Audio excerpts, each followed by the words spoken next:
Ladies, gentlemen, boys, girls, my name is Josh Samuel, and on the line with me, ladies and gentlemen, are two extraordinary gentlemen. On the far left, we have a gentleman hailing all the way from Spain who is an extraordinary brother. And on the left, right beside me, ladies and gentlemen, is another extraordinary gentleman who articulates words in ways that have not yet been seen or known by man up until most recently. And his name is Jordan Ross. Brother Jordan Ross, how you doing today, brother? I'm doing pretty good. How are you guys?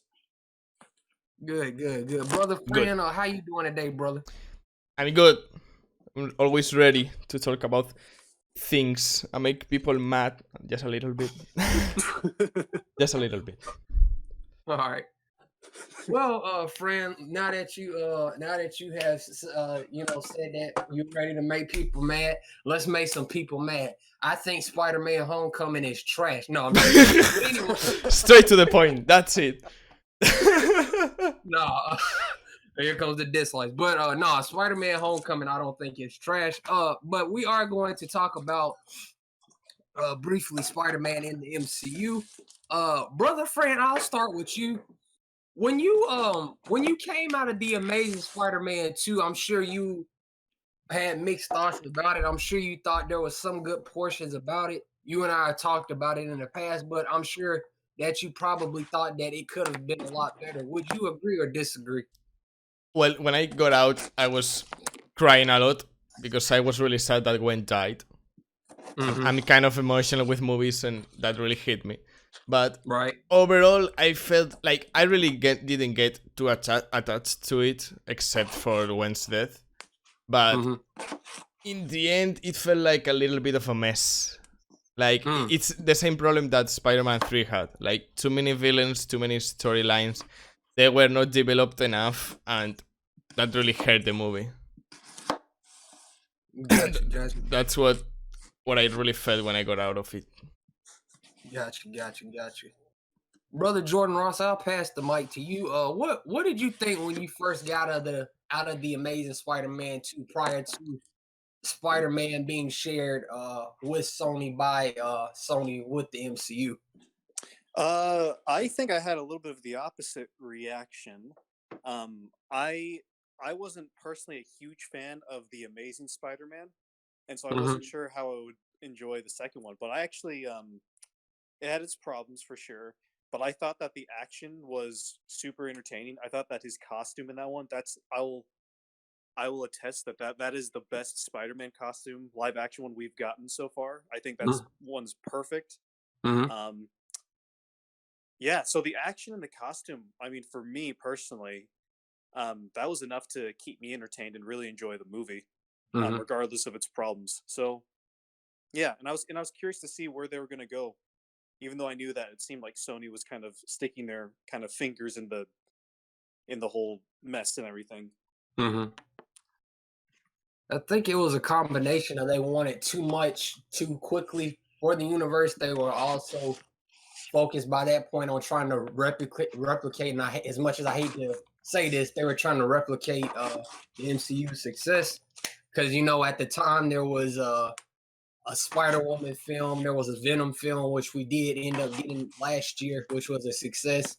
There was also a bunch of other spinoffs, a Black Cat spinoff with the Felicia, played by Felicity Jones, I think, in Amazing Spider-Man 2, and Sinister 6 as well, which is still currently in limbo, but it looks like that's what the MCU is trying to lead to. There was so many spinoffs and everything that, I think they just ultimately crammed so much into that film, to attest to Fran's great point earlier, that ultimately some of it did end up hitting and some of it did end up missing. And Brother Fran, I'll pass the mic to you, man. What's your thought on everything with Spider-Man as of late and going forward? Well, I must say that Spider-Man in Civil War is great. I think that it's a great addition to the MCU and everything.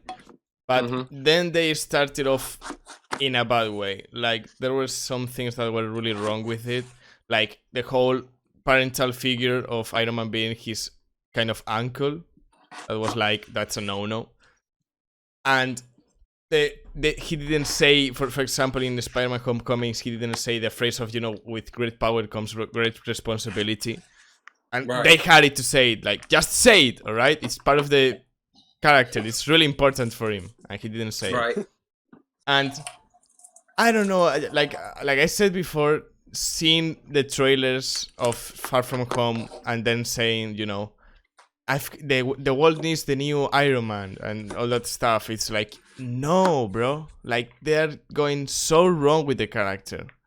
Like, Spider-Man has never been this Iron Man Jr. or anything like that. He's been his own guy, his own superhero. He's made himself. He doesn't need to be the pupil or Iron Man Jr. of no one. He's gotten beaten. He learned from his own mistakes. He didn't need a parental figure giving him suits or saving him in the moments that he needed it. In Spider-Man, in the comics and in the films, he always saved himself because that's part of what the character is. And that's why I think that in the future they are trying to make him the new Iron Man of the whole universe. And I kind of understand that you want to make him the central character, but overall, it's a really, really big mistake what they are doing with the whole Iron Man Jr. thing. That's the only thing that gets me mad. Brother Jordan, what's your thought on Spider-Man from 2016 starting with Civil War to now? Oh man, it's kind of complicated for me. I have kind of like I feel very mixed about it. I totally agree with Fran. I think the way that they've taken the character with they've made him a lot less independent, and they've made him a lot more reliant on other heroes in the universe, and they've almost taken away his main motivation for being Spider-Man. It seems he's not so interested in being Spider-Man because of a sense of responsibility for his gifts, but he wants to be Spider-Man because because there's Iron Man and there's the Avengers, and he wants to be like them. Which does, I think that fundamentally changes that character, as Fran said. Now, I've said before on like all other kind of and any of our other discussions that I'm a huge fan of variations in characters. I like seeing different things each time. And so I would say that's true for Spider-Man. I think what they've done with the character is interesting in the MCU. For me personally, I'm more interested in how they did it in the Raimi films. Me personally, I'm not a huge fan of the Homecoming movies and how they've taken that character, but they're pretty solid movies. They're pretty fun, just entertaining comedies. And if you can buy into that kind of core difference in Spider-Man, which is he's not Spider-Man because great power means great responsibility. He's Spider-Man because he wants to be like Iron Man, and he wants to have that parental figure kind of approval. So if you can buy into that, and if you can just accept that, the movies work and they're enjoyable and they're fun. But I think what a lot of people, I guess what some people react to strongly against is just that main difference. And so, again, I'm not a huge fan of that direction, but I think it totally makes sense in the context of the universe. That being said, I think, it would have been so cool if in Civil War, if instead of cutting to Brooklyn, it cuts to Sam Raimi's New York and we see Tobey Maguire, or even if we saw Andrew Garfield, I think that would have felt a little more, I guess, earned for me, because prior to then, we'd never seen Spider-Man before, and he really just came out of nowhere. But if that character had been Spider-Man for a long time, that would have made a little more sense in terms of, like, giving him his moment in Civil War. But now I'm just rambling. But yeah, I'm mixed. I think it's good. I think there's some good stuff. I think there's some not so good stuff. But, it is what it is.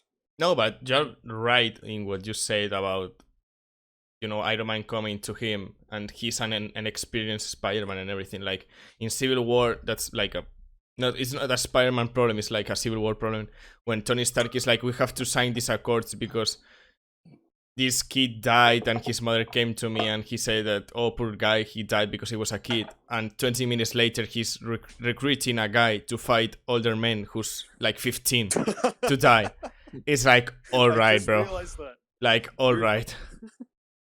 That's actually hilarious. I never thought of that before. I mean, it's not a Spider-Man problem, it's a Civil War plot problem, but, you know, for all those people who say, you know, Civil War is flawless and Batman v Superman is a cinematic mess, you know, that movie has problems too, and there's nothing wrong about accepting them.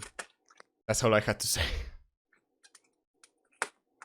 What did you guys think about Civil War? That's a good discussion point, friend. What did you think about Civil War and all the shenanigans, all the bringing together of the heroes, the airport fight sequences? What did you think about Civil War, brother George? I liked it. I didn't love it. Same. It's a movie. I think at the time, I can't remember where I saw this, but I remember reading that this was written by someone in the Snyder BVS fandom. They were saying that Civil War is a great movie upon first watch, and it's an easy watch, but it doesn't hold up quite so well as like, whereas BVS is a much the rewatching BVS gives it a much richer experience for that movie, whereas Civil War is a fun, like, kind of first watch kind of movie. And so for me, when I saw it, I thought that because remember, BVS had just come out not too soon before, so I was totally like still in BVS mode. So seeing Civil War it didn't do it for me quite the same way. But it's a fun Marvel movie. It's it's. I'm trying not to be overly critical because I don't want to sound overly critical. Go ahead, bro. But it's overrated. Go for it. Okay. There's no one with a gun. Here's what I'll say. I don't think it worked as well as BVS. I'll just say that. I think BVS was a much more well-made movie. I'll say that. I'll leave it at that. That's a hot take for the internet, not for us, really. No. I think we too agree with what you just said. I mean, I'm preaching to the choir pretty much at this point. Brother Frank, what's your thought on Civil War and all the shenanigans, the airport sequence, oranges, and everything else? I mean, if you don't compare it with VBS, I mean, what Jordan said, like, you know, on first watch it's a good movie, an entertainment movie. All right, like every MCU movie, it's like that. But most of them, except for example, Infinity War or Winter Soldier, they don't have rewatchability. Like, you see it one time, go to the cinema with your friends, see it, it's all right, you forget it about it next day. And Civil War, I don't know, like, it has problems, it has plot problems, it has some things that don't really work, but I mean, it's entertaining. But when people are always, you know, in a lot of YouTube videos I've seen the comparison of VBS versus Civil War, why one works and the other one didn't.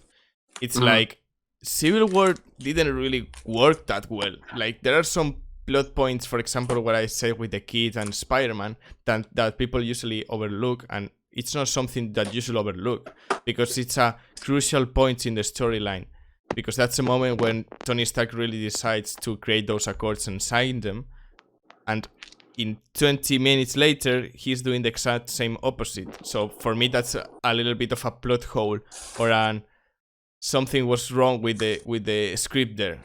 But people tend to overlook that, and when it comes to VBS, they are like, oh, this is wrong, and this plot point is stupid, oh, Martha. Yeah. It's like, yo, accept that Civil War has its problems, you can enjoy it, of course, but don't be as blind to say it's perfect and VBS is shit. And I'm just making this comparison because everyone seems to compare them, and that's logical because they came out like 3 months from each other. But and because they're so similar. yeah, I mean the plot and everything. I mean, I saw that people say that Geoff Johns leaked the script to Marvel and anything like that. I don't really believe that, but yeah, they are very similar. And with one of them, you can sit on it and everyone is going to laugh and agree. But when you sit on the other one, everyone is like, you don't know anything about cinema, and it's like, all right. What did you think of it, Josh? Civil War, it's overrated, and I'm gonna get buried with dislikes. But you know, I live for the dislike button, so bring them on. I think it's over. I think it's good, but I think it's very overrated. Pretty much everything both of you guys said is spot on. For me, the only highlights in Civil War, Black Panther, Spider-Man's introduction, the fight scene with Bucky, Iron Man, and Cap towards the end, which was oddly replicated and used again in Endgame, but that's a whole nother video. But yeah, man, overall, I just think as a sequel, it's not it. See, I'm trying to be careful because I don't want to get buried alive by MCU fanboys. I'm trying to be careful. I think The Winter Soldier is not only a better Captain America sequel, I think it's also a better Captain America movie. And I also think that Civil War is just another Avengers movie with Captain America in the title. You know what I'm saying? Yeah, I mean, yeah, I completely agree with you in that. Like, it's Avengers 3, but they don't want to call it Avengers 3, so they call it Civil War. And it's like, alright. I love it when people say, you know, the Captain America trilogy. It's like, it's not a trilogy, bro. Like, just because it says Captain America on the title doesn't mean that it's a Captain America movie. Because I think that Iron Man appears on screen more than Cap does. So yeah, that's he it. got paid the most, ironically. Yeah. Right.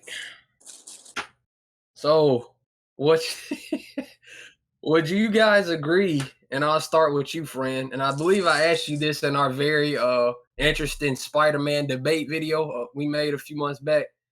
Would you agree that if it were not for Michael Keaton, that Spider-Man Homecoming would lose some of its goodness? Yeah, I mean, basically because his presence on a screen brings something really different to the movie. Like, because without him, the film feels a little bit bland. Like, there's no threat in it. But the way he portrays the character and the way he seems intimidating and then the way he acts, that is really good. Like, everyone talks about it, the car scene when he's giving the speech to Peter. Like, you know, I know who you are and don't do stupid shit and everything.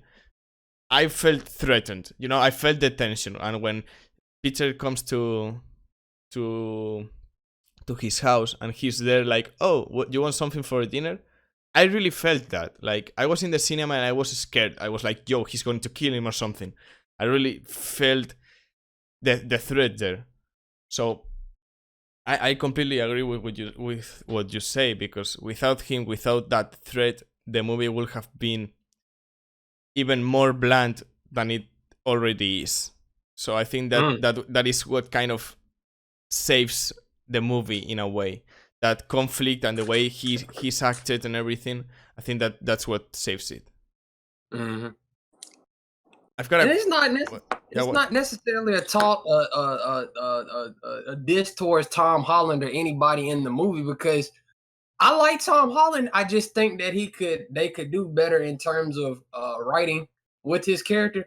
And not only that, but you gotta think about it, Fred and Jordan Ross. And Jordan Ross, obviously I'm gonna get to you as well.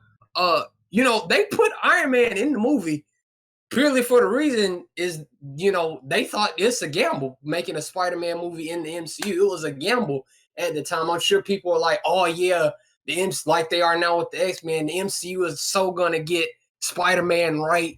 They will never do Spider-Man wrong.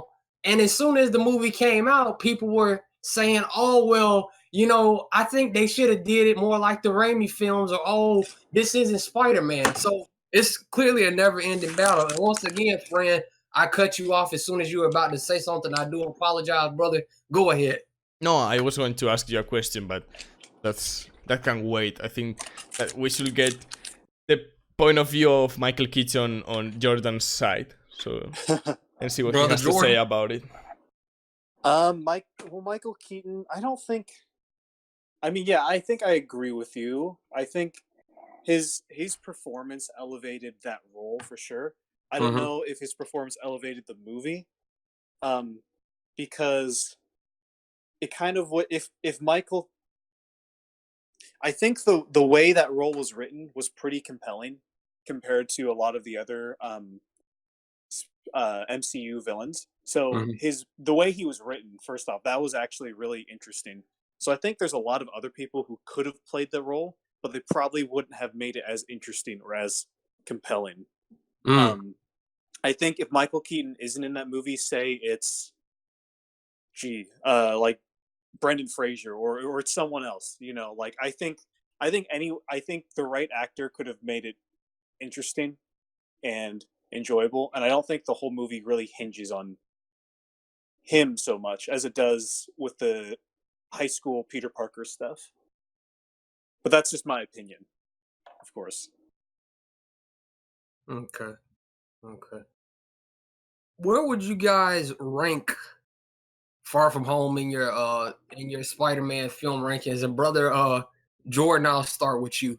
Where does it rank among every Spider-Man film, including the great movie Venom?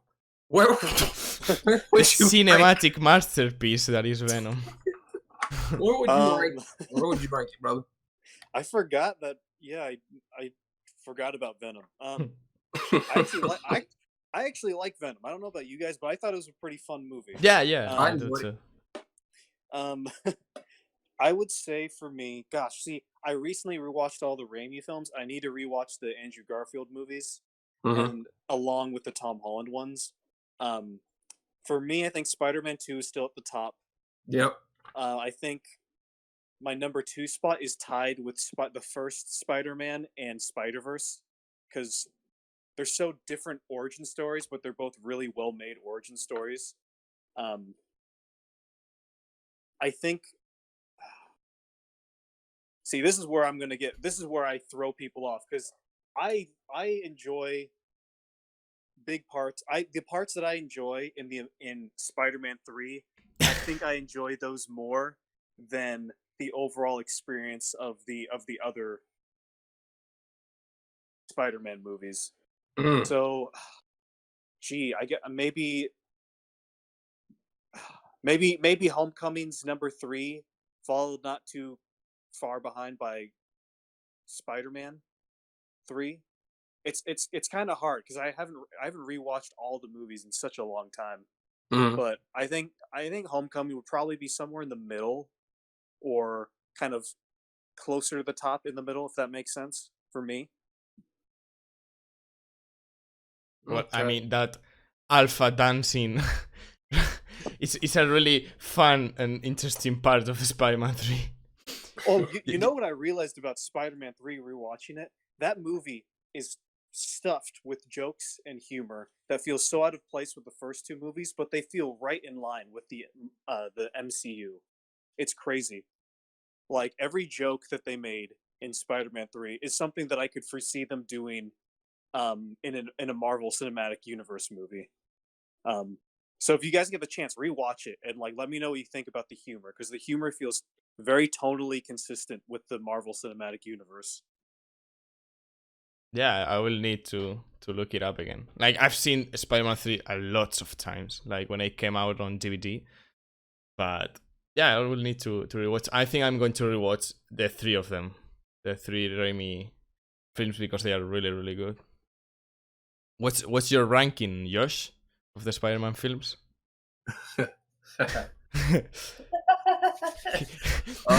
He's preparing for the dislikes. Let's get ready, boys. Well, coincidentally enough, today is the anniversary of it, and brother Jordan, you are correct. Not only is Spider-Man 2 the top Spider-Man movie, but it is one of the best superhero movies, in my opinion, of all time, and that likely will not change. Second is going to be Second is going to be Into the Spider-Verse for sure. Third is going to be either Third is going to be either The Amazing Spider-Man 1. Oh, what do you mean? The Amazing Spider-Man 1 or Homecoming. Fourth is going to be Spider-Man 1. Fifth is going to be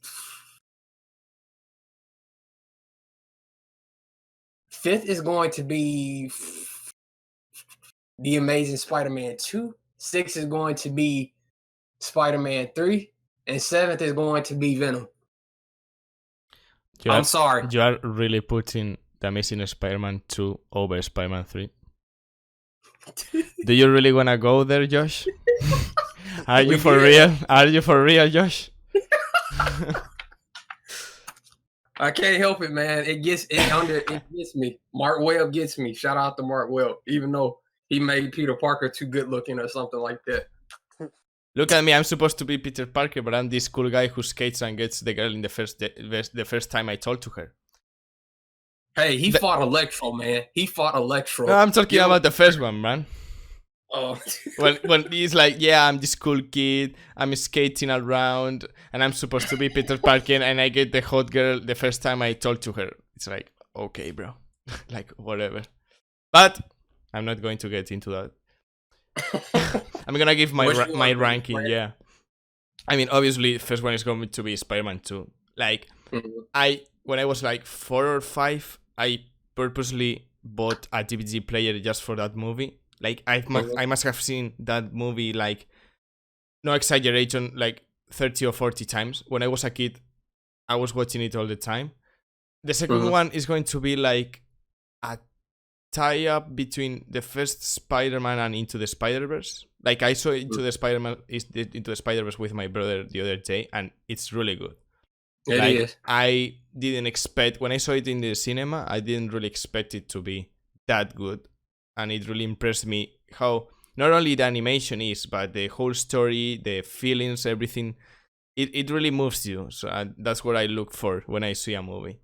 And video coming soon. The fourth one is probably going to be Spider-Man 3. Then probably the first Amazing Spider-Man, then Homecoming, and then the Amazing Spider-Man 2, and then the Amazing Spider-Man 2 and Venom are tied up there in the 8th or 7th place.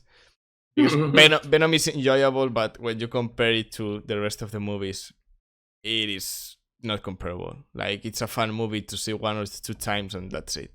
There's nothing really more to it. I got you. I got a question for you, Josh, that I think that you are gonna like, and of course Jordan can answer it too. And Go ahead. I think that you're gonna like the question, and it is: do you think that it should have been better to have Andrew Garfield's Spider-Man in the MCU, like connect the universes, and instead of having this 14 or 15-year-old Spider-Man again, they should have gone with this kind of more experienced Andrew Garfield Spider-Man? Because I know you really like those movies, so I wanted to know that. Well, yeah, you're right. I like this question. When the whole Sony is creatively sharing or whatever, I don't have enough time to get into it. When it was first announced, I was like, damn, they definitely could have included Andrew Garfield, and I thought it was the best idea in the world. And I just had an image of him, sharing banter with Iron Man at the time. So, yeah, initially when the deal was announced, I was really bummed out. I was like, damn, they could have included him. But now I'm like, I don't know how that will work out now, because they're going with the way they wanted Spider-Man set up in the MCU, with him being so youthful and whatever. I guess I'm okay with it. But initially, yes, I did want to see that, and I do hope they can bring all 3 of the actors together at some point, whether that's in, well, I guess 4 if you include Miles Morales, should make more. Whether that's in animated form, whether that's in the MCU movies down the line, whether that's like Tobey Maguire saying, "Hey, pizza time," and Andrew Garfield saying, "Oh, you found my weakness, it's small knives," and Tom Holland saying, "Queens," or something like that. If they could bring them all together at some point, that'd be really cool. But to answer your question, Frank, yes, initially, but now I'm accepting of it. And Andrew Garfield has gone on to do great things with movies like Hacksaw Ridge and other shit. So I'm happy about that. But yeah, initially I was real salty about that shit because he's my Spider-Man. You're Spider-Man. All right. Jordan, what do you think about it? I think so. I get why they made it Tom Holland. I get why they wanted to create a new Spider-Man because they had a whole world that it wasn't about making a good Spider-Man necessarily, or like the truest form of Spider-Man. It was about making a Spider-Man that made sense and fit into the Marvel universe, because the first Avengers doesn't really make sense if you suddenly reveal that Spider-Man has been around for a long time. Although that would have been kind of cool to see a flashback to the first Avengers and Spider-Man is secretly saving people and doing stuff. So they needed to have a Spider-Man that fit into their universe. So I get why it was a new Spider-Man. However, the way that they used Spider-Man in Civil War, I think, as I said before, I think that his role, Spider-Man's role in Civil War, would have been so much better if it had been a previously established Spider-Man character. Because, again, bringing it back to BVS, people say that Wonder Woman is shoehorned into BVS. I completely disagree. She's set up from the very beginning. She's not suddenly revealed to be Wonder Woman. It's a slow reveal. They have her in a couple scenes. They set up what her motivation is, and then it's revealed that she's actually Diana Prince, and she comes to save the day. That was set up in the movie. With Civil War, Tony Stark is just like, we need help. Oh, wait, I know a guy. Cuts to Queens, cuts to this kid who we've never seen before. We have no idea who he is. Yet the movie plays on, I guess, our pop culture knowledge of Peter Parker. So, I mean, it works, and we understand that it's Peter Parker. We don't need to see his origin story. But I think, man, wouldn't it have been better if Andrew Garfield popped up on screen? Wouldn't it have been better if Tobey Maguire was suddenly walking around? Because we've been there with the character. We've seen those characters from multiple movies. His appearance would have felt earned. Whereas in Civil War, it feels suddenly like, oh, here's Spider-Man. Here you go, guys. Yeah. Which, it's great and it's cool, but like, I mean, it doesn't feel earned. Whereas an actor who previously portrayed Spider-Man, we would have felt that in our hearts. We would have felt that kind of feeling of excitement in the theater if suddenly, we see Andrew Garfield or Tobey Maguire, and the scene, and I'm thinking about it, like, picture like Tony Stark flirting with Rosemary Harris, Aunt May, super old woman, and she's just like completely embarrassed and smitten with him. Like, that would have been funny. Whereas they keep sexualizing young Aunt May, Aunt Milf, as I like to call her. You know what I mean? Like, it's like, I don't know. Again, I'm rambling, but I think that the way that they used Spider-Man in Civil War would have been better if it had been an actor who previously played him.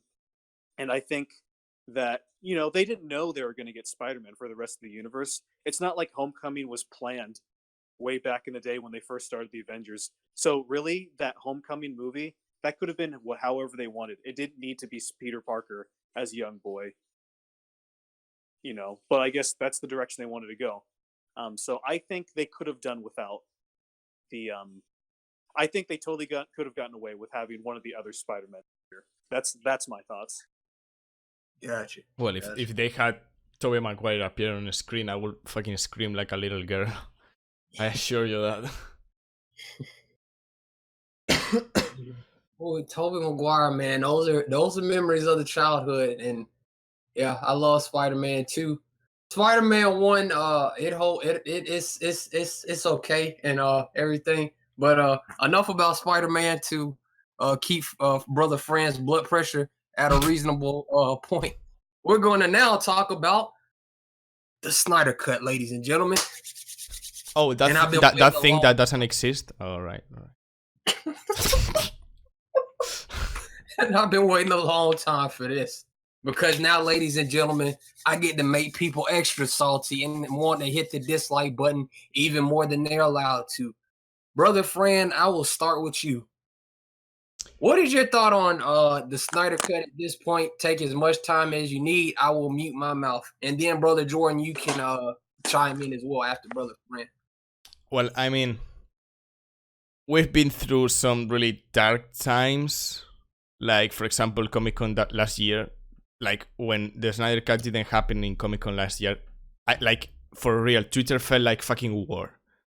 Like, I saw people insulting each other. People say that they weren't going to go see any fucking movie ever again. Some people were extra mad. And I think that we have kind of evolved from that. I think that there's, like you and I said in the last video, there's still some toxic people that has to be dealt with. I don't think that we should just look at the other side or look around them because they are going to be giving a bad view of the movement, and we should call them out from inside the movement. But that's another thing. But I think that we have evolved of people are starting to understand that this is a long run, this is a marathon, this is not a 100-meter run. We should be persistent, we should be keep talking about it, and that is also in relation with, like, a lot of big trades are picking up the story. Like the article from the Washington Post from days ago, that was amazing. Like when you look at the analytics from it, like Stephen Colbert said, there's never been a highest point of talking and searching and people looking for it. What does it mean? What is it? How completed it is? Let's go see what people have to say about it. Let's tweet about it. It's never been as high as it is right now. And we should keep riding that wave in a positive way, in a positive direction, and keep being persistent, because the matter of when are we going to get it, it's a matter of how much people are going to be asking for it. If tomorrow we could snap our fingers and 2 million people were to ask for it, we will have a Snyder Cut announcement in a week. And that's what we should do right now. Take the wave, we are in the highest point of the wave, and keep that momentum going so more and more people know about it, really understand what happens, and they start to get interest on seeing it. Because if some people are starting to read about it and they read the simple things and they are like, oh, I've read it that it's not complete and Snyder didn't even shot everything that he wanted to. And that, we know that that's not true, but someone who just started looking at the topic, they may not know anything about it. So our point of view and our perspective and what we should really do is be positive about it and in a polite way try to explain this person why he's wrong. But because I've seen lots of times of people in the TL in Twitter like, oh, it doesn't exist. And I understand that can get you mad, but maybe that person doesn't even know what happened. So be polite, have common sense, and try to explain it to them in a normal way. And maybe they will go, oh, I didn't know that. I'm going to go see it in a different perspective now. Oh, I didn't know that they cut out Darkseid. Darkseid is my favorite villain. Oh, I really want to see the Snyder Cut now. Like, we should approach this momentum in a positive way and try to get as much people as possible. And if someone comes to you and says it doesn't exist, try to explain it in a positive and common sense way, because if you try to insult them, they are not going to join our cause. And with no more people joining our cause, there's no Snyder Cut. I think that's pretty simple to understand. That's basically all I had to say about it. Brother Jordan? Ditto on everything. I've said this before. I'll say it again. We will get the Snyder Cut. It's not a matter of, if, it's a matter of when. I genuinely believe that. If Blade Runner could get 5 cuts, we can get the Snyder Cut. If Superman 2 got its cut, 26, 30 years after it got released, we can definitely get the Snyder Cut at some point. Mm-hmm. Right now, I agree with Fran. Things feel better than they were even a few months ago. People are bigger trades are talking about it. There's more attention being drawn to it, and a few weeks ago, even it felt like the fandom felt really toxic because there's so much infighting. Yeah. And it's like, guys, cut that out. Like, everybody just like stop it, because that doesn't make us look good. That's not going to help the cause in any way. Like, arguing with semantics, he said, she said type stuff. Like, it's ridiculous. We all want the same thing. So put aside your differences and let's just focus on that. And if there's any toxic trolls out there, which there are in any fandom, in any group of people, there are a small minority of toxic fans. Of course, they speak the loudest, but we got to help and police that. We got to shut them up. So when people go looking for the Snyder Cut, if that's the first thing they see, they're going to be like, well, I don't want to be in the Snyder Cut. I don't care about this if this is how the people are. It's like with any, like any religion or any like group of people. It's like the most angry, loudest voices, they're going to be heard first. And so if you go to a church and everybody's hateful and everybody's calling out like death to the gays and everything, like, no way in hell anyone's going to join that. You gotta police that stuff. You gotta make sure that there's no toxicity in your fandom or your group whatsoever.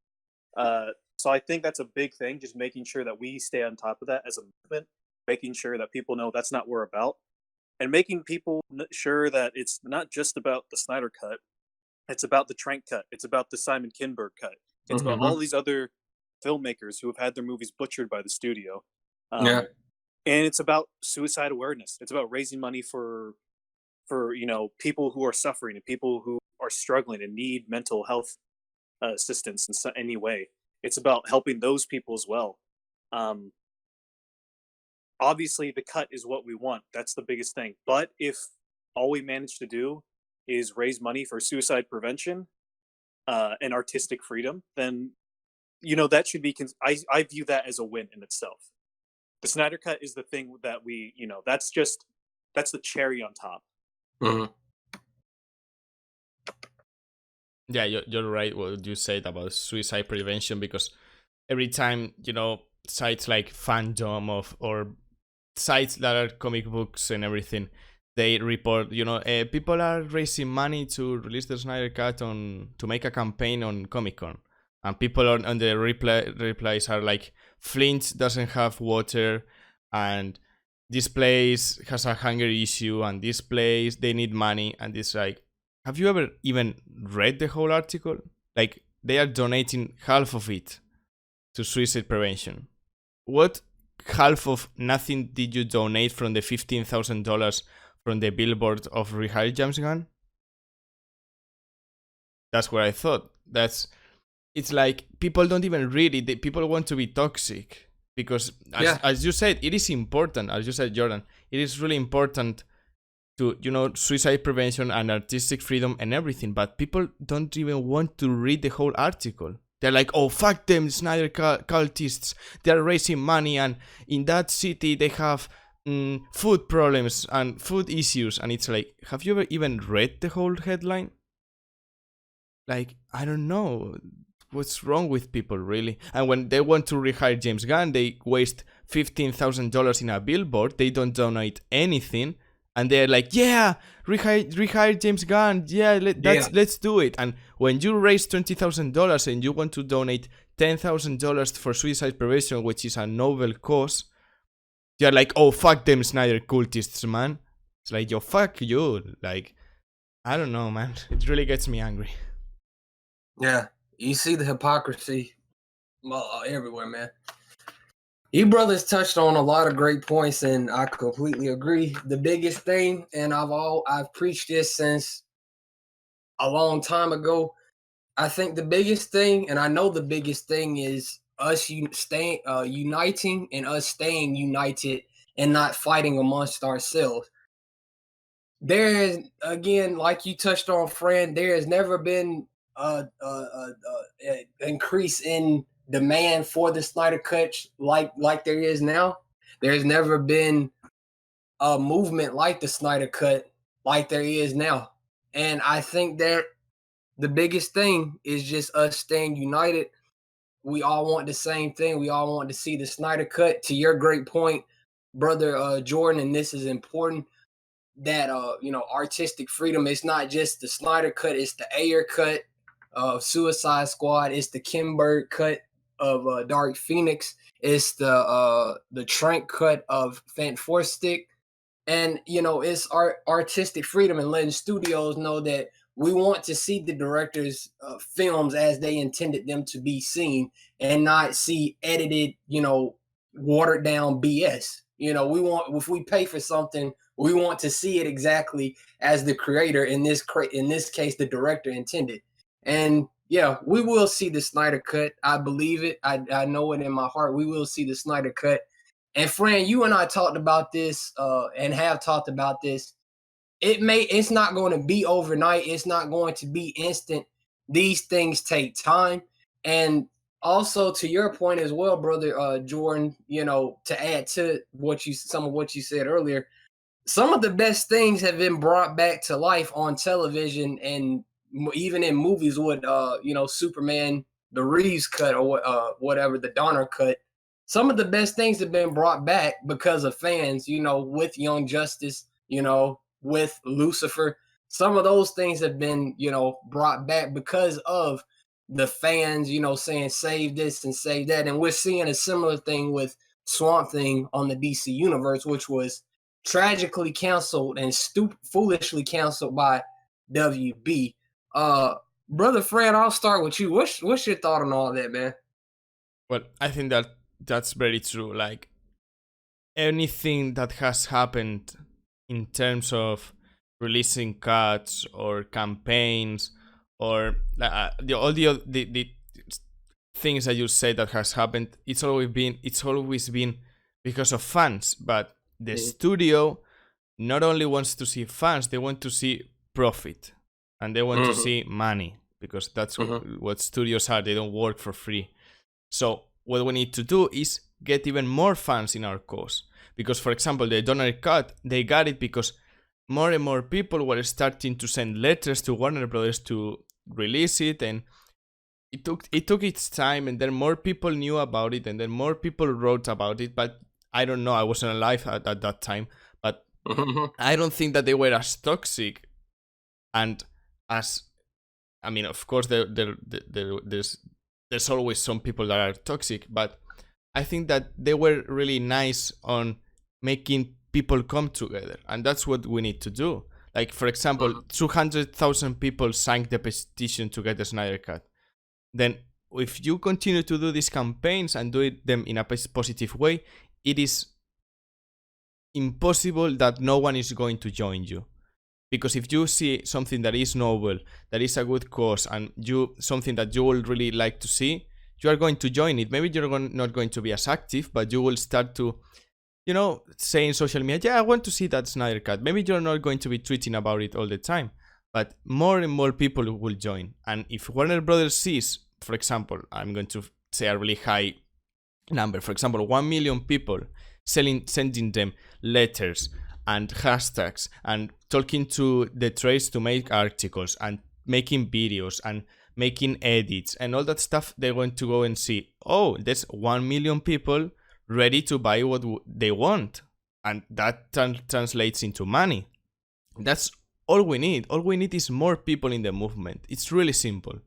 That's all we need, because they only care about money. And if they say they see profit, it's really simple to make money when there's 1 or 2 million people asking for something, for example.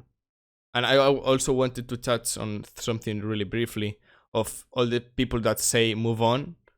When you say something under a Warner Brothers tweet and you're like, release the Snyder Cut, and everyone's like, it doesn't exist, move on. It's like, how about you move on?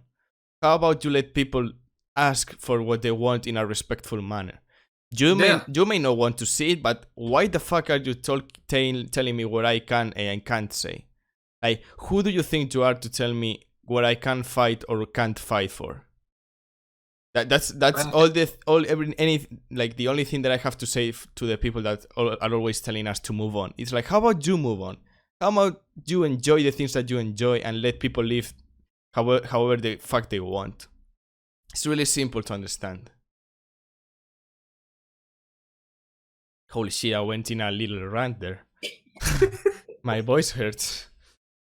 Brother Jordan, this is your moment, brother. I'll let you chime in. I mean, what's the question? Let's get me focused here. Well, I was talking, kind of going back off of what you touched, what you and Fran touched on earlier. Do you think that more is needed in terms of the fandom, or do you think that we need more followers? Do you think that uh unity is the answer across all boards? What more needs to be done? Adding on to what Fran previously said. Fran explained that beautifully and wonderfully. So, yes to everything you said. Mm-hmm. We need more people. You see, here's the thing.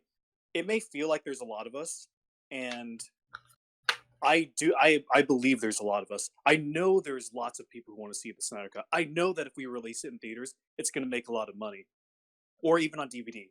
Mm-hmm. I know that it will make money. I know it's profitable, but it's a matter of ego too with the studio, because Toby Emmerich is still there, and Warner Brothers, they don't want to look like a dumb company that screwed up the release of what could have been a huge superhero movie. They don't want to look like fools.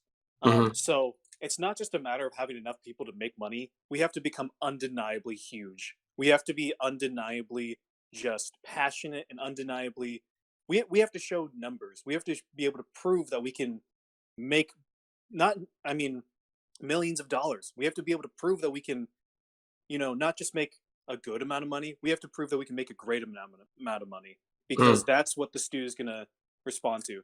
Because I bet you, they all know that it'll make money, but they don't want to look like idiots. So we have to become, like with anything in your life, like with anything you want, you have to become undeniable, essentially. We have to become so big to a point where like everyone else, not just us, but everyone else who's not in the fandom is like, man, when is Warner Brothers going to release the Snyder Cut? And we have to become so big that everybody knows about the Snyder Cut, and everybody at least is aware of what happened. We have to become so big that it becomes a household phrase. I mean, to Mm-hmm. an extent it has, but we have to just become undeniably big. We have to become, we have to be able to prove that we can make, not just, a good amount of money, but again, like an amazing amount of money. We need to prove that, we're worth it for the studio, to invest that time in that little extra money. Because I know as as much as anybody else in the fandom, if someone leaked the Snyder Cut as it is right now, in CGI form, with unfinished CGI form, and everything, I would absolutely watch it. I would absolutely pay for it. But wouldn't it's going to be so much better though when we push Warner Brothers to finish the film, whatever Mm-hmm. small CGI tweaks that are needed. It's going to be so much better once we can get Junkie XL's score in there. Yes. Get it actually actually how Snyder intended. That will take a long time. Before, I was more or less like, let's just see the movie. Someone can throw together a fan edit. But no, like, let's take your time. Let's do this right. So not only when we become such a huge fandom that everybody's aware of the Snyder Cut, and everybody knows that it's going to make $1 billion. Okay, maybe not $1 billion, but millions of dollars. We have to come to that point where you know once that movie is released and everybody knows about it, they'll see a finished product that should have been released. They'll see a great film about superheroes, about what Snyder was doing with all his DC works. You know, so when it's released, it's not just about getting these people, about getting numbers for the fandom to get the movie, and then kind of you know forgetting about them. We want we want a quality film, and we believe that Snyder's film would have been that quality film that lots of people would enjoy. Right. So yeah, I would say that's what we need. We need bigger numbers to prove to Warner Brothers that that we're going to make a lot of money. We'll give them lots of money if they just release the finished film. That, or just everybody at Warner Brothers has to, wake up tomorrow to sudden urge, hey, maybe we should release the Snyder Cut. I mean, that's the only way. I think it's mostly on us. It's about getting numbers. Gotcha. Yeah, that's true. Now, Fran, Jordan, Ross, I'm sure with you all both being on Twitter and having been in some of the comment sections, fortunately and unfortunately, I want to talk a little bit about the trolls and the butthurt, individuals and the quote unquote DC comic lifelong, I've been reading comics forever fans that, say, oh, well, Superman was so happy back in the 70s, even though we had just came out of the civil rights movement and the Cold War and everything, blah, blah, blah, whoop-de-woo. I want to talk about the trolls and the people who like to go to war on Twitter. Brother Fran, I'll start with you. You and I have seen a lot of disgusting shit, and I've talked about this repeatedly, and you kind of touched on it earlier. But man, what's your thought on how to best approach this? Because I said this before, I know it's hard to not say nothing and to just, kind of just sweep it aside, so to speak. But you and I, we all have to see a lot of BS on Twitter. A lot of disgusting shit typed, a lot of disgusting shit tweeted. What's your thought on how to just best approach it to somebody that may not know how to approach it or, otherwise, move on with it? Well, I think that the most intelligent way is, if it's a toxic person from inside the movement, call him out, like, real quick. Like, Joe, you better not keep doing this because you are giving us a bad image. And if he keeps doing it, every time he says something that is out of tone or something that is fucking stupid, just clearly say, like, this person doesn't represent the movement. We don't really like his comments, and we don't really associate with what he has to say. Because if you let it slip, people are always going to go to the most angry and higher voices in terms of volume. Like, if there's someone saying, release the Snyder Cut, and then there's someone saying, oh, fuck you, fucking Marvel shields, Snyder is fucking good, then people are going to go and say, oh, this fucking guy is an idiot. And if that guy has the release the Snyder Cut hashtag in his name or something like that, they're going to think, oh, everyone with this hashtag is fucking stupid. So I think that the best way to approach it is to call them out. You don't have to insult them, obviously, but just say, hey, man, just relax, you are not giving us a really good view in front of everyone else who may be interested in joining us. So please don't do that. Don't have that kind of behavior because it doesn't fucking help. And if there's, people from Marvel fandom or whatever, I don't really care, that are like, fuck you, move on, Snyder is a hack and everything like that, it's like, I wouldn't even discuss with them. I will just block them and that's it. Like, there's no point on arguing with someone like that. It's really simple. If they don't want to debate or they are not going to change their point of view, it's really simple just to block them or silence them, because it's not going to help to stay 2 hours discussing with someone on Twitter who is never going to change their POV. I think that's like what makes more common sense to me in terms of what to do with toxic people in Twitter.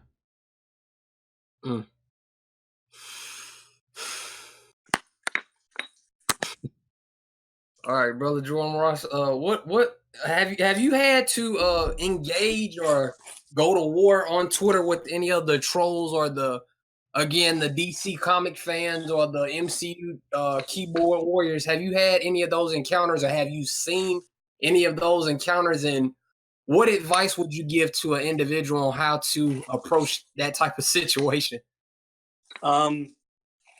I don't engage in trolls or any of that kind of stuff. Just like, the world's full of negativity. Who needs that? Right. I get comments every now and then, but it's, I just ignore it. Fran said, just ignore it. We have such little time on this earth. don't spend it, engaging with people who just want to bring you down. That's not going to help you. That's not. I mean, that's not. I don't think that's a great use of your time.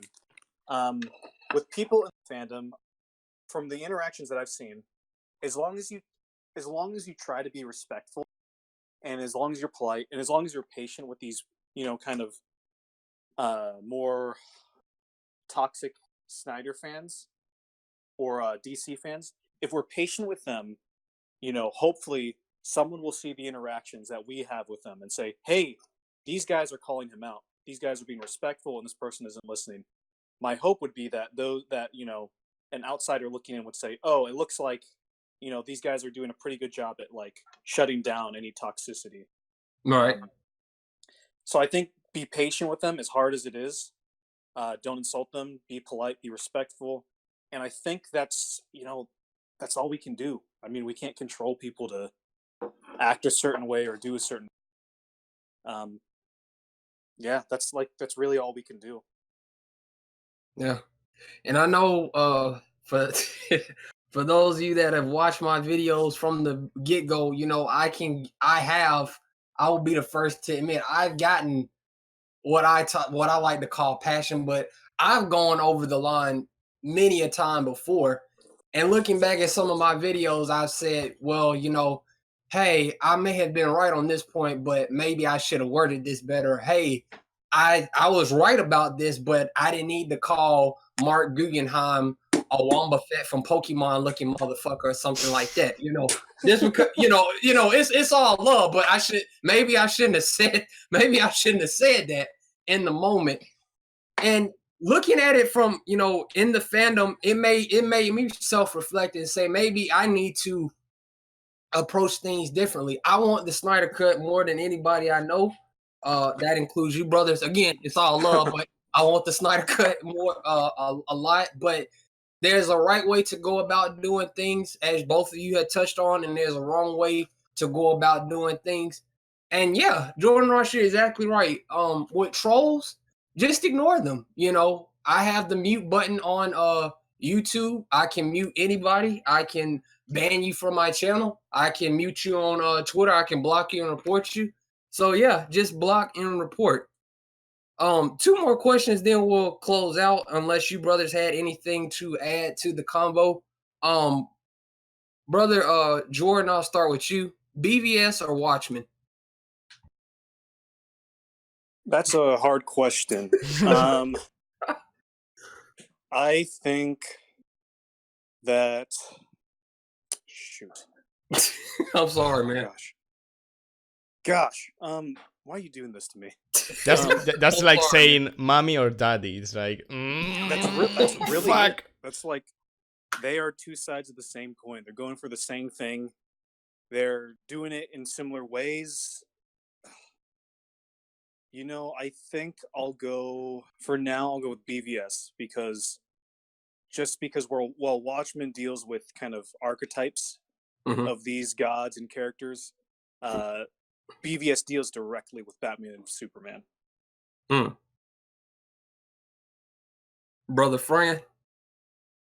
Well, it's really difficult, but I think it's easier for me to choose BVS.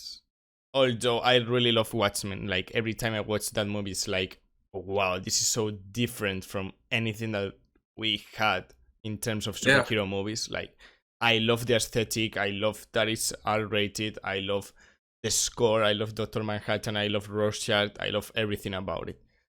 But BVS, it used Superman and Batman in a way, and they deconstructed the characters in a way that I and no one had ever seen before. So that new approach to the characters and the shots, the cinematography, the score, the performances, everything, the message, the final message, when people say, no, BBS has no message. Well, I don't think that you missed the last part of the movie when Bruce changes from criminals are weak and criminals are all the same to men are still good, we can rebuild, we have to. That's really powerful if you really think about it. And that's a movie that every time I finish, I may not tear up. But time I see the funeral and every time I see Superman die, it really gets me, you know.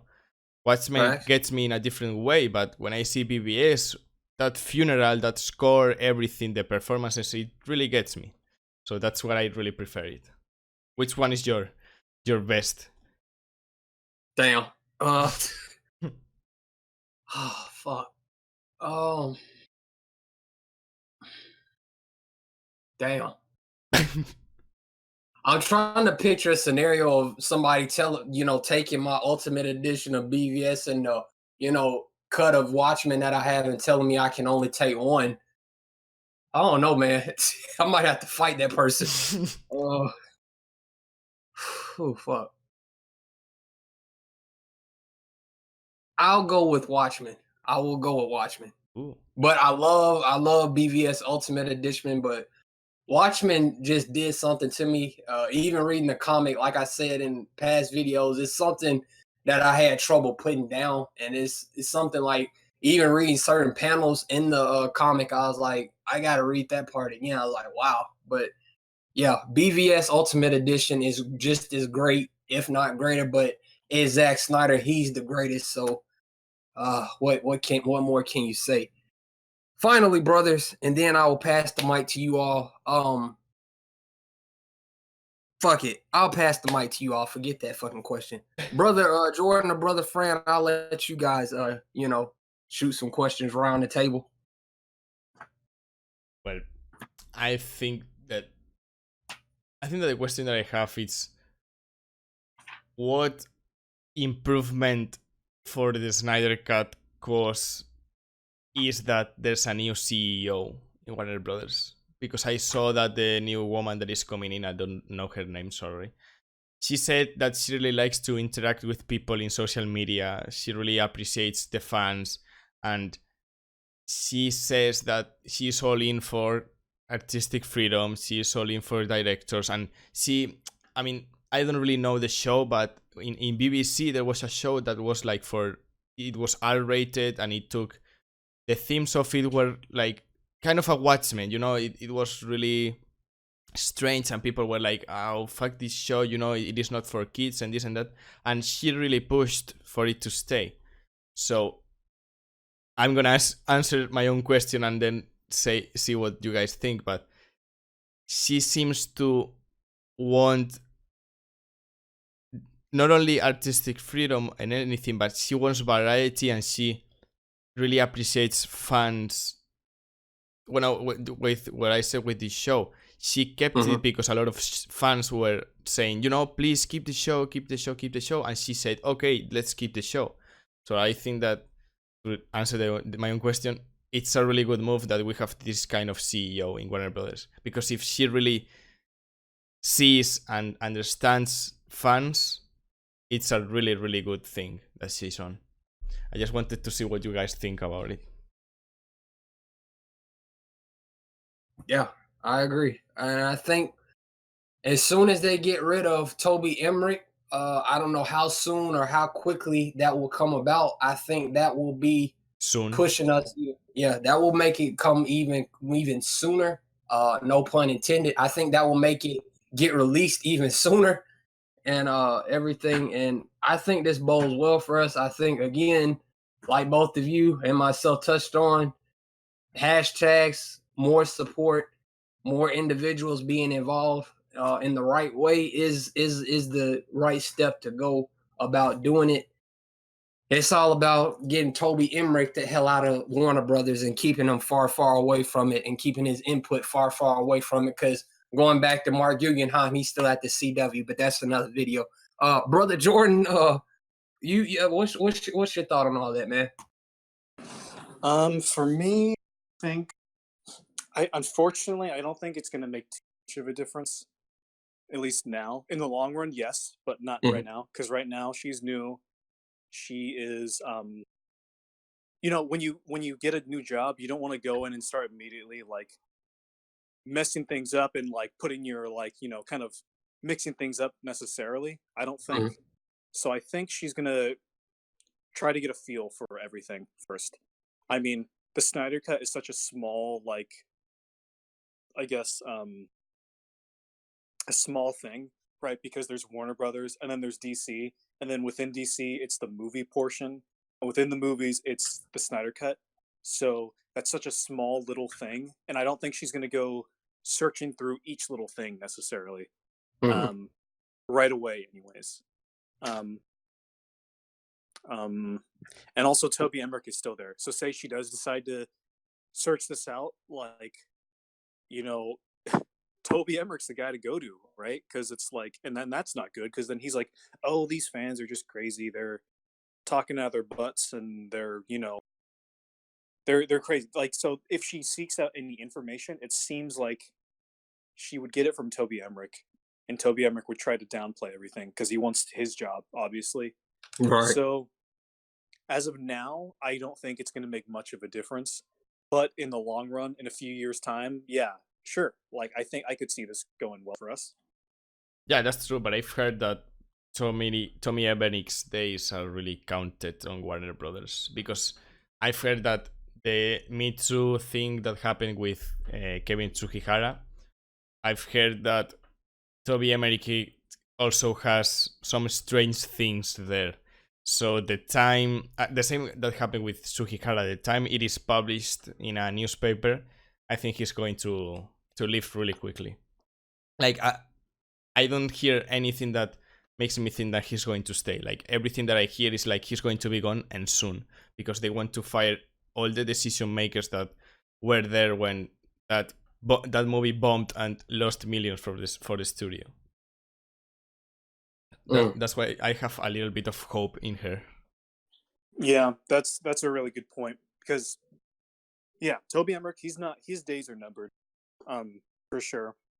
It's just I really hope when she goes asking about the Snyder Cut, if she isn't aware, I really hope that he's not still there, or like any of those decision makers at that time of Justice. Like I'm really hoping that they just give it to her straight, and they're like, so this is what happened, for real.